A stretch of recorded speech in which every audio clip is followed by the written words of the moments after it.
Olá, pessoal! Estamos aqui mais uma vez. Hoje eu estou com o Thiago Avelino. Conheci recentemente, já conhecia através das redes sociais e conheci pessoalmente recentemente. Fiquei muito feliz porque a vida me presenteia com pessoas assim, né? Eu sou muito abençoada e sortuda, porque em um papo eu já tive tanta conversa interessante com ele que eu falei, bora gravar um podcast comigo. E ele topou e está aqui comigo hoje. Então, vou me apresentar para quem não me conhece. Meu nome é Laís Folador, sou educadora parental, especialista em neurociências, educação e desenvolvimento infantil. E sou mãe de Estela, e é com ela que eu aprendo diariamente e muito mais do que eu já aprendi em toda a minha vida. Tiago, por favor, se apresente para o pessoal. Olá, meu nome é Tiago Avelino, eu sou facilitador de comunicação não violenta, tenho doutorado em Direito, mestrado em Direitos Humanos e também tenho formação em psicanálise, que foi um ponto que eu identifiquei, Laís, durante o meu doutorado. Então, durante o meu doutorado eu entrei em uma crise, não chegou a ser um trauma, mas eu cheguei a uma crise por conta da mobilização do quantitativo de coisas que eu tinha que ler, fichamentos, responsabilidades afins acadêmicas. E aí eu fui em busca de que algo me desse uma reorganização nos meus pensamentos. E aí foi justamente quando eu busquei a formação em psicanálise, né? Então me afastei um pouco do âmbito jurídico e fui buscar na psicanálise, nesse aprofundamento do meu inconsciente, para que eu tivesse ali forças de compreender quais eram as questões que estavam ali envolvidas, Que interessante, né? interessante. Então aí começou a formação, né, de psicanálise, eu fiz, concluí o doutorado, consegui pedir prorrogação, inclusive, à época, né, da apresentação da tese, e aí concluí o doutorado e depois eu continuei no aprofundamento também na formação, né, de psicanálise, Sim. depois eu fiz um pequeno mestrado também em psicanálise, Também né, psicanálise. isso. Ah, então você se encontrou na Isso, psicanálise. Você gostou isso. Eu muito, né? gostei bastante, né? E hoje eu associo tanto o campo jurídico, faz parte, faz muito sentido na minha jornada, mas também a psicanálise, ela se encaixa dentro dessa dinâmica, principalmente no estudo sobre a geração Z, né? Essa geração que vem cada vez mais ganhando espaço. Sim. E aí, assim, esse convite, né, que você me fez, quero agradecer aqui a todo o seu público, veio assim num momento também bem importante diante dessa temática, né, de traumas, que me fez, Sim. inclusive, desde quando eu recebi o convite até chegar aqui, de rever, inclusive, quais os traumas, né, que eu tive e, consequentemente, que eu pude já trabalhar, reorganizar de alguma forma no nosso ponto de vista. Obviamente que minha intenção aqui nessa entrevista jamais é esgotar a temática, Uhum. nem também trazer verdades absolutas, Sim, mas sim diante daquilo que eu vivenciei e daquilo que eu estudei até então. claro. Bom, gente, então ele já antecipou, mas é isso. A gente vai conversar hoje sobre traumas e autocura. Eu acho que é um assunto assim que desperta muita curiosidade, porque muitos de nós temos traumas que nem sabemos que temos, né? Então, realmente é um assunto que se mostra inesgotável, né? A gente poderia passar horas aqui só falando sobre traumas, mas hoje a gente vai focar em traumas e autocura, né? Tiago vai apresentar algumas técnicas também que a gente pode utilizar para buscar essa ressignificação de episódios que nós vivemos durante a nossa vida, na infância, adolescência e até na vida adulta mesmo. Então a gente podia começar assim com a definição de traumas, Uhum. porque eu acho que é uma palavra até que é comum às pessoas, mas muita gente não sabe o conceito realmente do que é um trauma, né? Sim. E aí, assim, o trauma, ele se apresenta como um episódio que interrompe um fluxo natural dos nossos pensamentos em termos de perspectivas comportamentais. Então, quando a gente fala trauma, existe um registro marcante ali naquela jornada daquele ser humano e, consequentemente, daquele trauma vai ter reverberações de alguns tipos de comportamentos, como se estivéssemos em uma bifurcação e a partir daquele ponto traumático, uma bifurcação se abre, mobilizando outros caminhos a serem construídos a partir de então. E aí o que acontece? O trauma, muitas vezes, o nosso cérebro, né? Ele é muito inteligente, né? O nosso sistema orgânico cerebral, ele é muito inteligente. Então, a partir do trauma, o cérebro, ele cria mecanismos para nos ajudar a, inclusive, a continuar na vida, né? E não ficar congelado naquele trauma. E aí causa, às vezes, pequenos esquecimentos ou, né, existem vários campos de pesquisas que diz que diante de um trauma, você pode congelar naquele trauma e aí tem um grande aprofundamento, aí vem as depressões e tantas outras questões afins, né? Ou também você vem também numa perspectiva de negar aquilo que aconteceu, como se fosse uma enganação, né? Uma enganação que você cria para você mesma, Para se proteger, para né? se proteger, né? Então, assim, a gente não tem como saber como aquela pessoa vai lidar com aquele ponto traumático, com aquele episódio que interrompe um fluxo natural comportamental e a partir dali eu posso agir de uma forma e você vai agir também de outra forma. Então, são pontos, assim, estratégicos, digamos Sim. assim, que o nosso arcabouço, né? E aí vem a questão do DNA, né?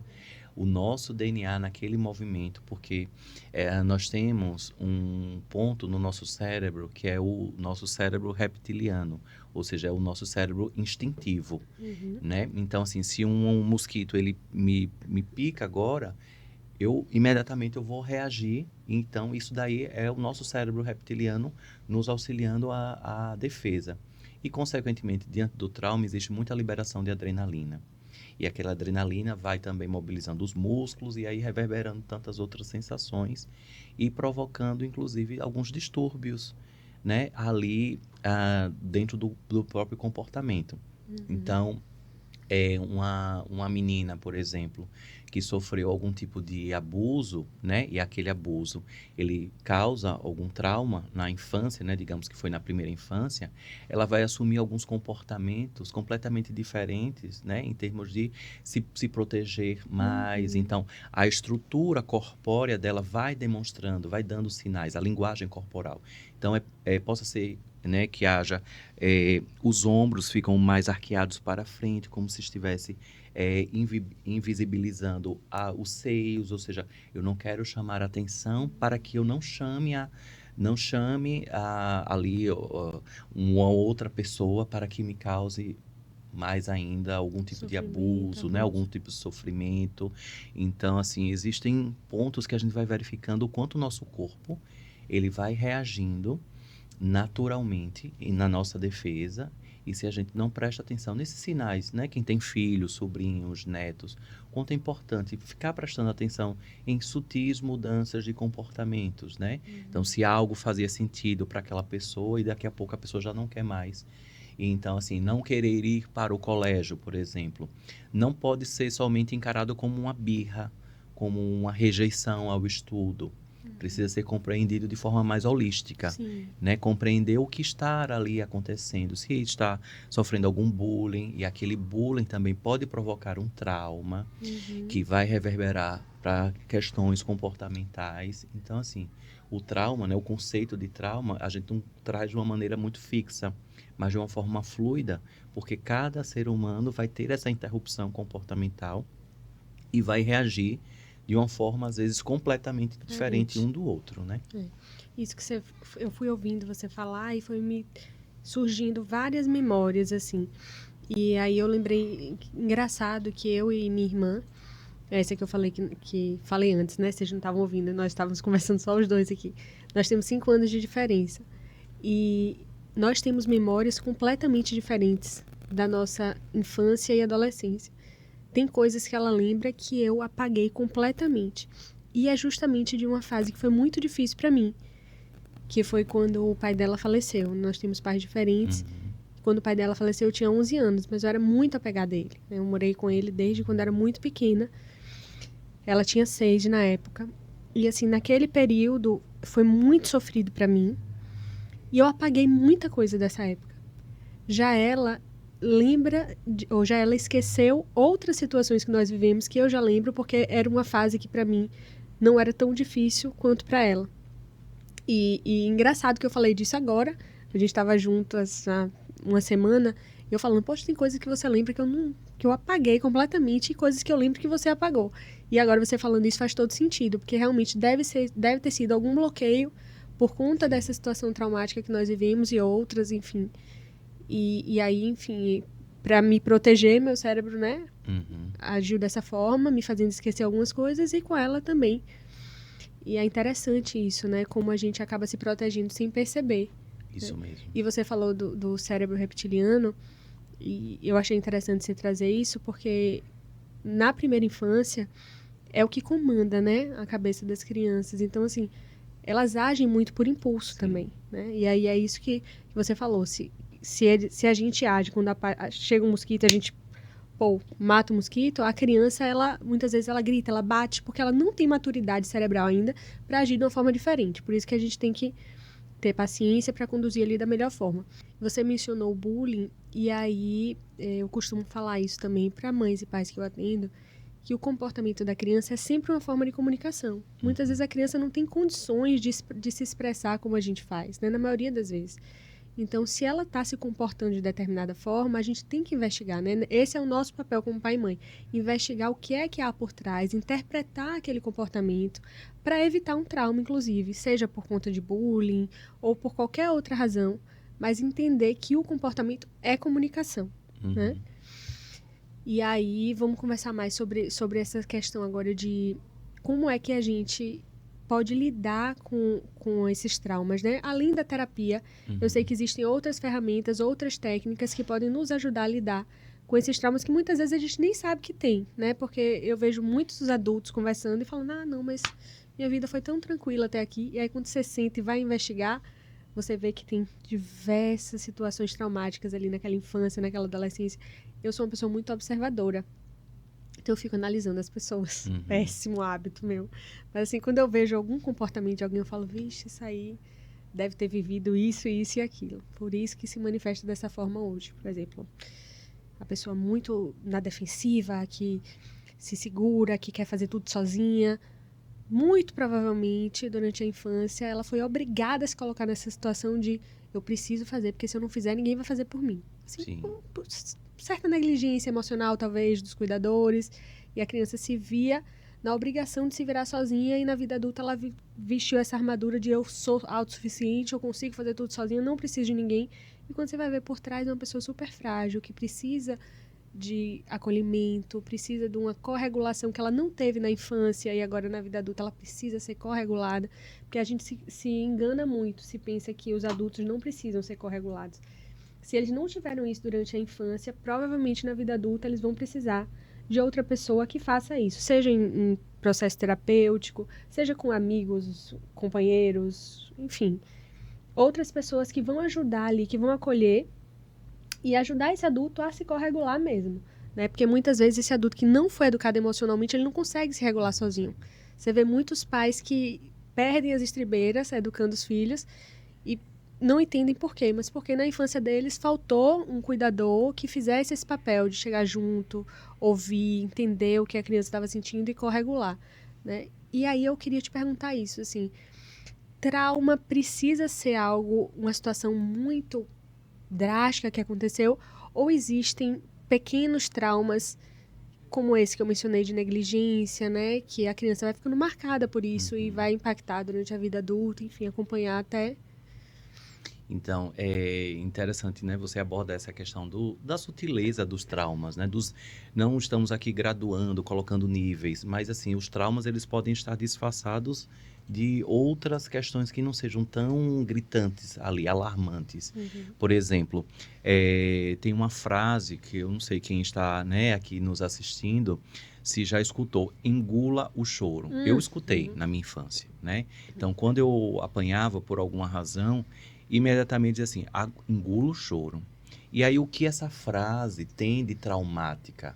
Ela cria no inconsciente daquela criança que está ouvindo né, o engolir o choro, que ela tem que engolir todas as emoções e sentimentos, que não importa o que ela passa em termos de dor, de situação que não esteja confortável para ela, ela vai ter que engolir tudo aquilo.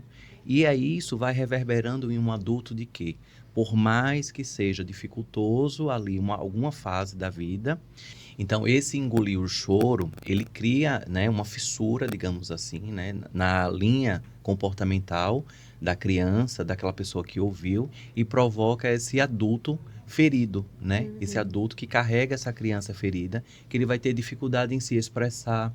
É aquela pessoa de que, assim, quem quer começar a falar, ele nunca vai tomar a proatividade.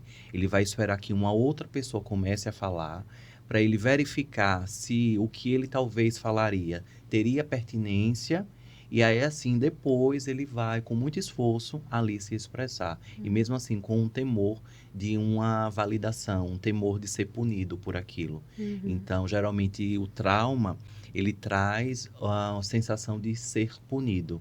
E às vezes algumas pessoas falam assim, eu não gosto de falar em público. Tenho dificuldade quando coloco uma câmera na minha frente. E isso eu vivenciei por conta dessa simples frase de engolir o choro. Então, né, diante de práticas terapêuticas, eu fui me permitindo, né, já na fase adulta, a vivenciar essas frases, né, engolir o choro. E aí vem outras frases, né, que aí eu fui permitindo externar, inclusive a chorar, porque para mim era uma dificuldade muito grande, porque às vezes as pessoas confundem choro com ser forte, né? Não chorar com você ser forte. E aí tem um livro da psicóloga americana Brené Brown,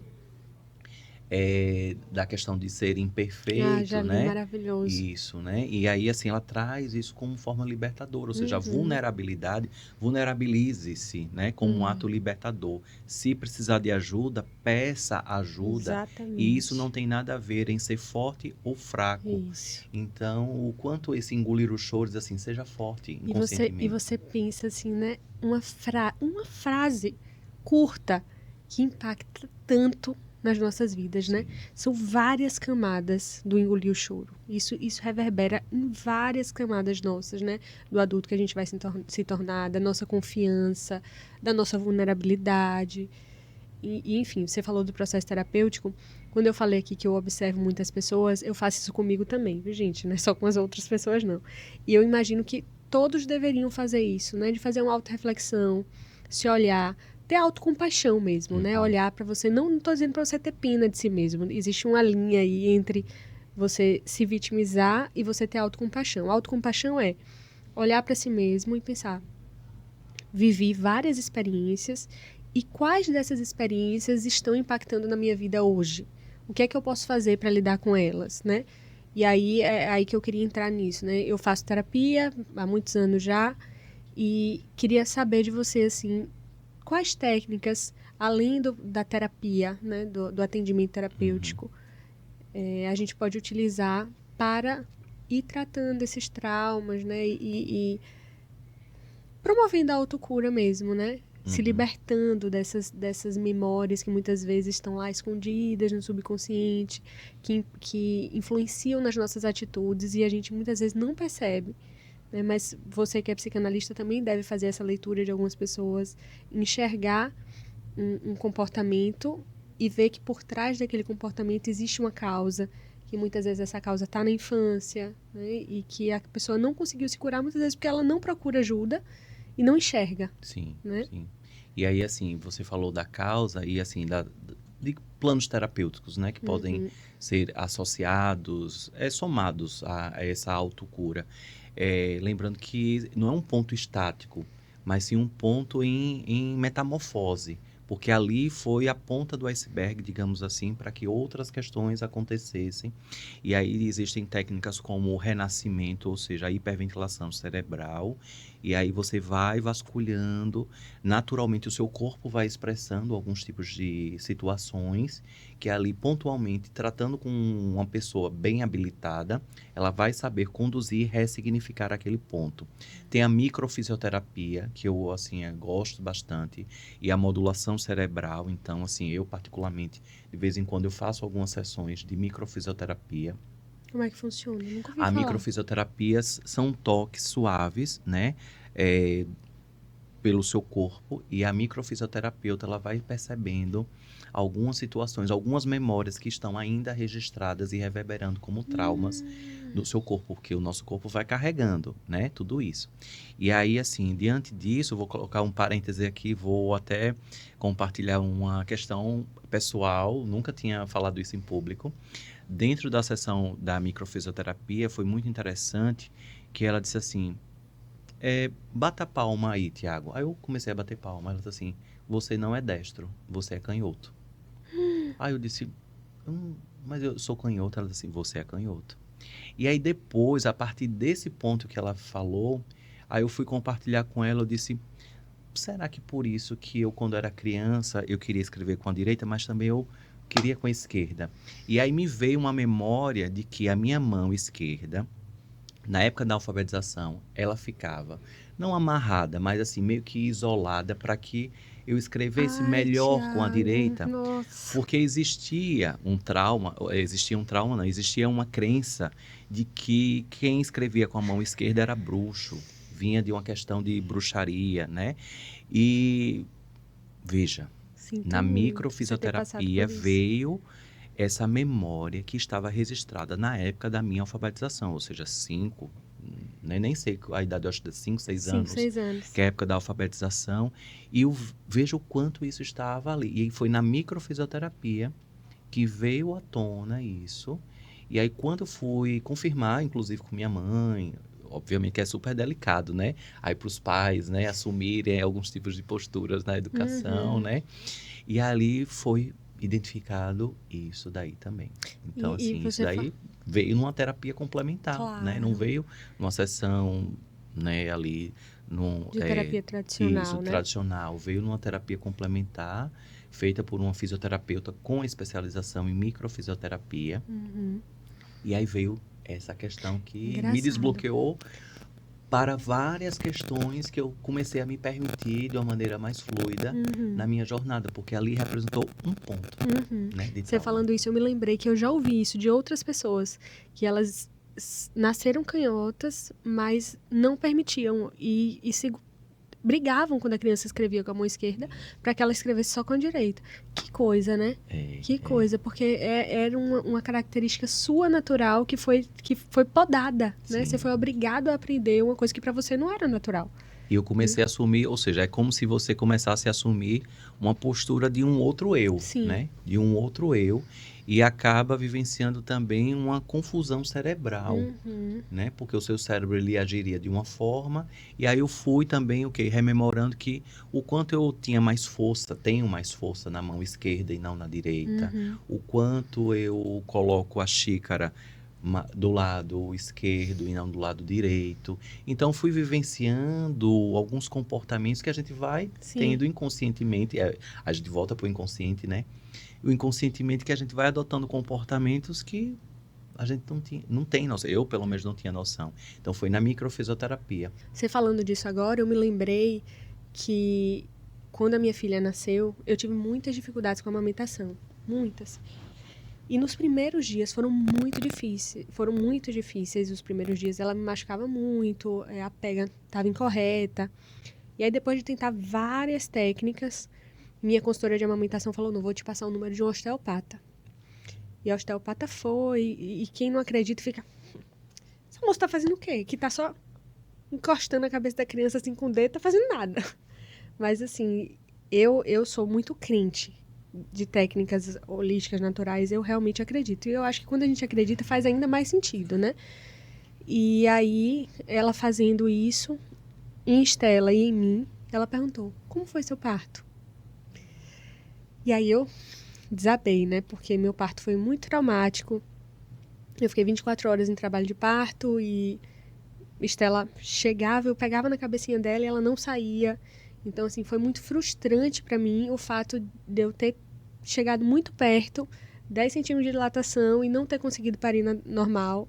A gente teve que ir para uma cesárea de emergência de última hora, teve que ser muito rápido, Estela não pôde ficar comigo, porque ela já nasceu, assim, precisando de oxigênio. Então, assim, foi um processo traumático. E esse trauma estava impactando diretamente na minha amamentação e em Estela. E aí ela falou: olha, você precisa trabalhar isso, porque a sua filha está sentindo. É como se essa experiência que eu tive estivesse me afastando de ter um processo de amamentação mais fluido com ela. E aí quando ela me falou isso, assim, eu sofri, né? Quando ela me falou, porque eu me senti culpada, né? E falei: não, mas agora chega. Já passou, não deu, minha filha tá aqui, tá bem, tá viva, tá em minha casa. Não foi, vamos partir para frente, vamos partir para a próxima, né? E aí eu comecei a ressignificar e aí fui tratando essa questão. Ela começou a... O processo de amamentação continuou difícil por muito tempo, mas assim, depois que eu ressignifiquei isso, muitas coisas melhoraram, sabe? Então, assim, eu sou muito a favor de você buscar realmente se curar de diversas formas possíveis. Hoje a gente tem tantas opções, né? A gente tem tem uma gama de oportunidades de tratamento e tudo eu tento. Eu Sim. tento de tudo. Que falar é bom, eu vou lá, tô tentando. Então, assim, eu venho tratando, buscando, né, me curar dos meus traumas há muitos anos e por diversos meios. E eu posso dizer que eu já consegui já consegui evoluir muito do que eu era muitos anos atrás para hoje. E eu percebo isso, como você falou que percebeu no medo de falar em público, eu também percebo, né? Eu sou muito travada e hoje estou aqui gravando um videocast, outras questões de relacionamento também que eu, na terapia e em tratamentos também alternativos, descobri que vieram de traumas também na infância e que eu venho trabalhando. Então, assim, existem ferramentas, né? A gente tem que buscá-las e utilizá-las, né? O que não pode é a gente ficar estático, percebendo que existe alguma coisa errada e não buscar a mudança, né? A gente não pode querer resultados diferentes tendo as mesmas atitudes sempre. Você lembra de outra técnica, assim, que... Eu também, assim, você falou da osteopatia, né? Então, é uma maravilha. Eu gosto bastante também da constelação familiar. Já fiz também. Constelação familiar, regressão, obviamente com profissionais devidamente qualificados. Então, é importante quem quiser se submeter a essas técnicas, né? Pesquise, observe outras pessoas que já fizeram com aquele profissional, as reverberações. E, independentemente da técnica, né, complementar, importante também ter um propósito, né? Qual o propósito? Traçar um plano terapêutico ali com aquela pessoa que você vai ser submetida, né, a aquela abordagem e ter ali qual é o propósito daquilo. Porque, às vezes, a regressão em específico soa como se fosse assim, eu vou lá aventurar algo e não partir de uma ponta de um iceberg comportamental de um trauma em si, né, desse incômodo sobre algo, medo de falar em público. Eu não consigo dar seguimento à faculdade, aprender. Eu quero aprender inglês, mas já me inscrevi em vários cursos e não consigo dar prosseguimento. Acredito que o inglês seja um obstáculo para mim. Então, isso é algo para ser investigado. Então, aí, quando você vai investigar, independentemente da abordagem, precisa ter esse plano terapêutico muito bem traçado. E, às vezes, você vai iniciando, né, de forma mais sutilizada, porque se forem traumas muito mais profundos, a exemplo de um abuso que a pessoa pode ter sofrido na infância ou na adolescência, isso daí precisa ser muito bem acolhido. Porque senão corre o risco de retraumatizar a pessoa. Sim. É uma revitimização daquilo que estava já meio que adormecido no seu inconsciente, né? Guardado no seu inconsciente. E aí você traz à tona por meio da terapia e o terapeuta ali, o condutor, a condutora não sabe ali ressignificar, né? Tudo aquilo que acontece. Então, assim, é importante, independentemente da técnica. E aí, hoje, o Ministério da Saúde reconhece várias técnicas complementares como pertinentes, né, em prol dessa questão da nossa autocura, como as danças circulares, o reiki, né, que é a imposição das mãos, e tantas outras terapias que estão devidamente regulamentadas, reconhecidas cientificamente pelo Ministério da Saúde por meio de portaria própria. Então, assim, é importante a pessoa já ir investigando, né, tudo isso e, como você falou, se colocar à disposição dentro dessa vulnerabilização em nome da autocompaixão. Sim. Né, de perceber que talvez algo tenha acontecido, sim, mas olhar para aquilo com carinho, com amorosidade, com respeito. Precisa ter muito respeito para honrar tudo aquilo que está incomodando. Com certeza. Bom, eu acho que a gente já consegue fechar esse papo de hoje, né? E vamos falar depois, em separado, sobre traumas da infância. Senão esse vídeo vai ficar muito longo e, enfim, tem muito papo ainda pra gente bater aqui. Tiago, muito obrigada por ter aceito, né, esse convite. e a gente volta para falar de traumas na infância. Você que assistiu até agora, muito obrigada por ter acompanhado a gente até aqui. Se você ainda não é inscrito no canal, por favor, peço que se inscreva, ative as notificações, assim você ajuda a minha página a crescer. E, Thiago, você tem também, né, páginas aqui no YouTube? Fale das suas páginas também para o pessoal te seguir, Eu conhecer. tenho um canal no YouTube que é Tiago Avelino, Tiago com THY, e no Instagram também. Constantemente eu estou publicando também conteúdos de autoconhecimento. Tem alguns livros também já publicados. Nessa seara do autoconhecimento já tenho 18 livros publicados. Esse ano estou na perspectiva de mais 2 livros a serem publicados. Não me pergunto com que tempo, porque as coisas vão fluindo, vão se organizando e os livros vão sendo publicados. Sim. Então, é justamente sobre essa mente inquieta que aí eu vou expondo ali por meio dos livros para poder dar vazão a todos esses pensamentos. E quero agradecer o convite. Sempre bem-vindo. Eu me identifico com você, da mente inquieta. Estou sempre buscando aprender mais. E eu acho que isso também é uma forma de se autocurar, né? Você buscar conhecimento, você se autoconhecer, buscar o autodesenvolvimento. E é isso. Sigamos nessa busca sempre. Sigamos. Obrigada, gente. Até a próxima. Tchau. Beijo, tchau.